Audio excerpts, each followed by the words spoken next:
finding a great homemade white cake recipe is not as easy as it sounds. Sometimes the easiest recipes to make are the hardest to master.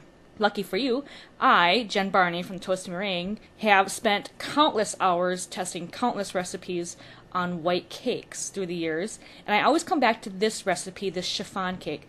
Now, chiffon cakes are a hybrid cake. They combine sponge cake with traditional leavening agents. When you make a chiffon cake, what's different about it is you separate your eggs, your whites from your yolks. You're going to whip up your whites, and then it's also going to have baking powder in it. And the combination of those whites and the baking powder are going to give a nice, light, fluffy, and moist cake, which is what we all want to have. All right, let's start mixing this cake. For a full list of ingredients and how to put this all together, written instructions, just visit our link in the description below, and it'll direct you right to that. This recipe, you take all the dry ingredients. So you have your flour, your sugar, and your baking powder, and whisk them just simply with a whisk in a bowl. And in another bowl, you're going to have your yolks, your canola oil, your water, and your vanilla. And eventually, you're just going to mix all of those ingredients together with the dry ingredients.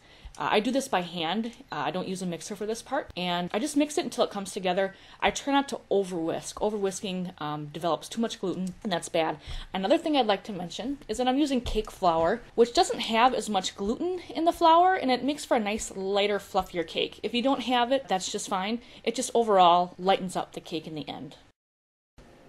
Whipping your egg whites is a second step to the chiffon cake. Now, when you whip whites, there's a couple of things you need to keep in mind. First, your bowl and your whip have to be nice and clean. You don't want any water or butter contacting the egg whites. They won't whip up as well.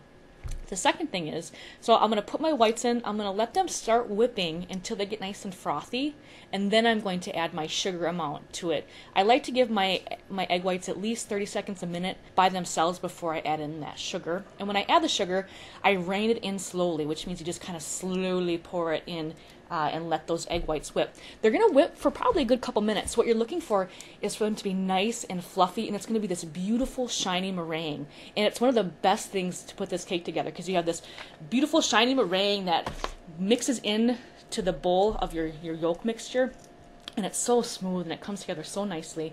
And when you're mixing it, I just take a spatula and just fold it in gently. You don't want to roughhouse it and whip it together, because you're going to lose a lot of that air, those bubbles that are in your whites, and you worked really hard for those bubbles and you don't want to beat them out. So just softly fold it in.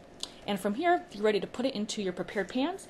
Today we're making little cute mini cupcakes, and I'm filling the cupcakes only halfway full in these mini cupcake liners. And they're going to go into the oven at 325 until they're just lightly brown, which it's not going to take too much time, probably less than 10 minutes. Like magic, these cupcakes have come out of the oven. They're light, fluffy, airy, beautiful, everything you'd want in a cupcake. It's human nature to want to rush things and to work with cake when it's still warm, but it's really important to let it cool down completely, especially if you're building a cake. Thank you for watching how to make this awesome chiffon cake, and good luck. If you have any questions on baking this, please let me know. I'll be happy to troubleshoot any problems you may have or any questions you have as well. Take care. Thank you so much.